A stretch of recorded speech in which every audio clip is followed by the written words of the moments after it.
السلام عليكم ورحمة الله وبركاته. ازيكم حبايبي؟ رب دايما تكونوا بخير. زي ما انتم متعودين ساعات كده بجيب حاجة كده تعجبني، احب اوريها لكم. دي بصوا بولات للايس كريم. ممكن تعملي فيها كنافة برضو بالمانجا، كنافة بالفراولة، تعملي تشيز كيك، تعملي ايه ديسباسيتو بالمهلبيه، رز بلبن، اللي انت عايزاه. بس هي بتاخد كميه صغيره، فيعني هي بحسها ان الايس كريم اكتر. بس لو انت عايزه تعملي فيها اي حاجه مش هتقول لا. بسم الله ما شاء الله، شايفين؟ جميله كده وحلوه كده. مش هنقول ان هي واو واجمل حاجه، بس ماشيه حالها وشغاله. وب75 بالنسبه لسعرها هي بلاش.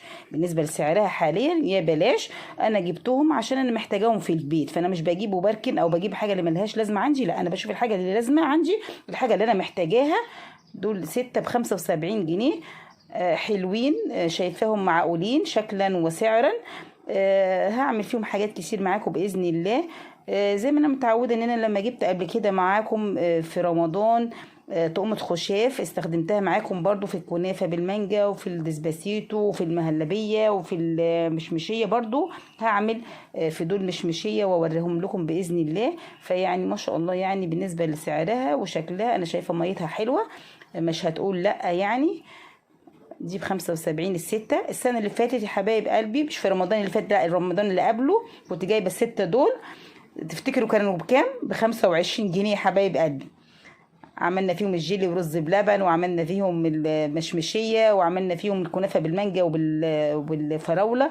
وده كان عندي واحد يتيم من 6 برضو. ودول كانوا 5 دول، والخمسة دول برضو مش فاكره اسعارهم بقى من زمان. دول برضو انتوا عارفين كان في عيد الام يا جماعه. عيد الام كان دايما ينزل الحاجات دي باسعار كويسه كده في المحلات. كنا ننزل نجيب للمدرسين وفي الحضانه، لمدرسين اولادنا، وفي المدرسه في الابتدائي والكلام ده كله كنا احنا بنجيب يعني، وكانت بتبقى رخيصه يعني.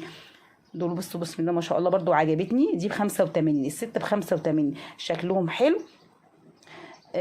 لو انتوا عايزين، لو انتوا في محافظة يا حبايب قلبي، لو في محافظة السويس وعايزين تعرفوا منين، عند البغدادي.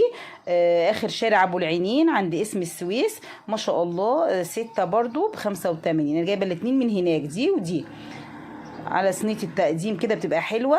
دي ممكن خشاف، مهلبية، رز بلبن، مشمشية، زي ما انتوا عايزين، لان طبعا بتاخد كمية كبيرة. يعني دي ما شاء الله يعني تحسيها كده حلة كده في نفسها. فما شاء الله بتاخد كمية كبيرة. انا هعمل فيها مشمشية وانزل لكم المشمشية فيها بإذن الله. تابعوني